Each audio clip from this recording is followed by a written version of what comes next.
Guys, welcome back to my channel. আজ চলে এসেছি আবার একটা নতুন ব্লগ নিয়ে। আজকে যাবো আমার মামার বাড়ি। ভাইয়ের আসলে শরীরটা ভালো ছিল না বলে ভাইকে ডাক্তার দেখাতে নিয়ে গেছিলো, তাই ওই রাস্তা দিয়েই যাচ্ছিলো বলে আমরাও মামার বাড়ি চলে গেছিলাম মামার সাথে গাড়িতে করে। আমরা ফাইনালি রোডে চলে এসেছি। এবার মামাদের জন্য ওয়েট করছি, মামারা এলেই গাড়িতে উঠে পড়বো। আর বেশিক্ষণ ওয়েট করতেও লাগেনি, কিছুক্ষণ পরই মামারাও চলে এসেছিলো। কদিন ধরে খুব মন কেমন করছিল, ভাই বোনটাকে দেখার খুব ইচ্ছা করছিল। তারপর শুনি ভাইয়ের আবার শরীর খারাপ, শুনে কি আর ঘরে থাকা যায়? তাই মা আর আমি ডিসাইড করলাম যে কি মামার বাড়ি যাব। মামা বলল যে কি ভাইকে নিয়ে ডাক্তার দেখাতে যাবে, তাই ফেরার পথে আমাদেরকেও নিয়ে চলে যাবে। রোদে আর ট্রেনে বাসে করে আসতে হবে না, গাড়িতে করেই নিয়ে চলে যাবে। তবে আজকে বাইরে রোদটাও ছিল প্রচণ্ড।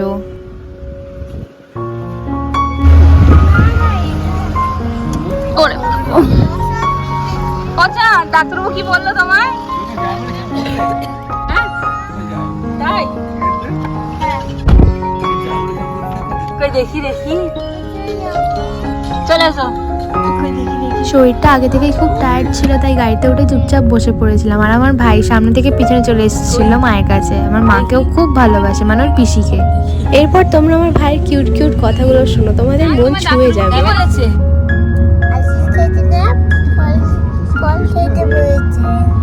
ও কিছু খেতে না, শুধু ফল খেতে বলেছে। আর ক্যাডবেরি, লজেন্স, ফ্রুটি খেতে বারণ করেছে। হ্যাঁ আচ্ছা ঠিক আছে। বাবা সাত্বিকা কোথায়? ঘরে আছে। আচ্ছা, তুমি সাত্বিকাকে মিস করছো?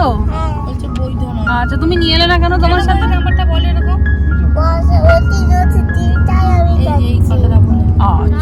বাকে বলো। হ্যাঁ, বা আজকে অফিস যাও না, তাড়াতাড়ি বলো।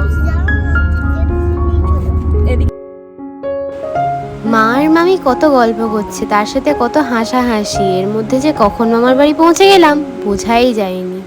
এর মধ্যে চলছে আমার ভাইয়ের দুষ্টুমি, একবার দাদুর কাছে সামনে যাচ্ছে আর একবার আমাদের কাছে পিছনে আসছে।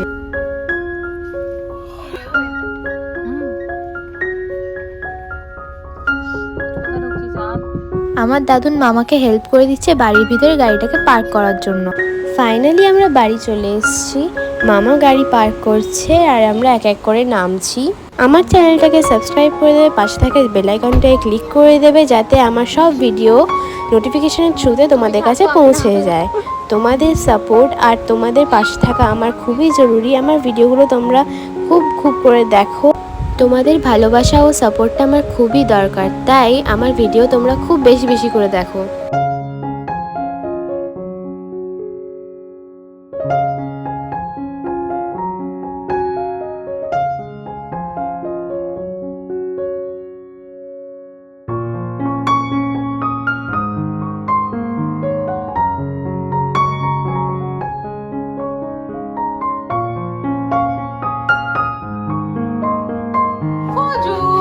আমরা মামার বাড়ি আসার পর আমাদের কে ওয়েলকাম করছে দেখো। আমাদের মামার বাড়ির সব থেকে গ্রেটেস্ট মেম্বার ফ্রোজেন আমাদেরকে ওয়েলকাম করতে এসছে। দেখো কিভাবে ওয়েলকাম করছে আমাদের।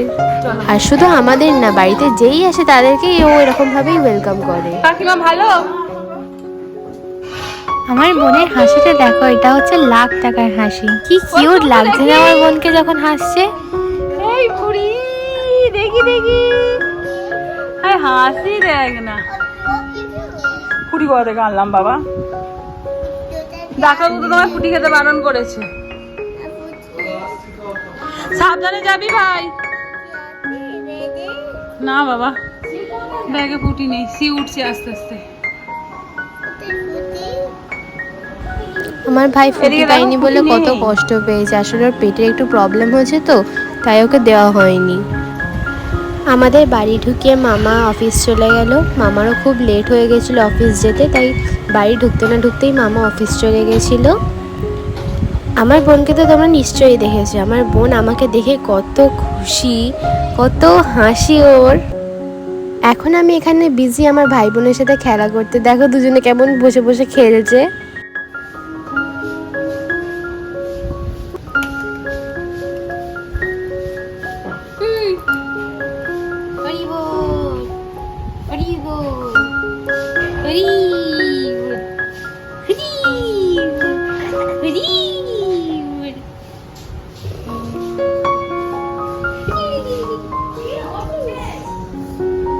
খাওয়া দাওয়া সেরেই ছাদে চলে এসেছি একটু ফটো টটো তুলতে, কারণ খুব সুন্দর রোদও ছিল আর দাদু গাছ ফাছ লাগিয়েছিল, বেশ দেখতে ভালো লাগছিল। শীতের সময় আমার দাদু অনেক ফুলের গাছ লাগিয়েছিল, চন্দ্রমল্লিকা, গাঁদা, পুরো ছাদ গোটা ফুলে ভর্তি ছিল। এখন তো শীতকালও চলে গেছে আর ফুলও সেরকম নেই, শুধু জবা কয়েকটা আছে। ও হ্যাঁ, ডালিয়াও ছিল। আমার দাদু গাছ খুব ভালোবাসে, তাই শীতকালে সবজি হোক বা ফুল আমার দাদু গাছ বসাবেই বসাবে। আর এই দেখো আমার মামার বাড়ির চারিদিকে সবুজে সবুজে ভর্তি।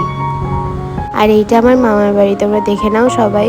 আজকের আকাশটাও খুব সুন্দর ছিল।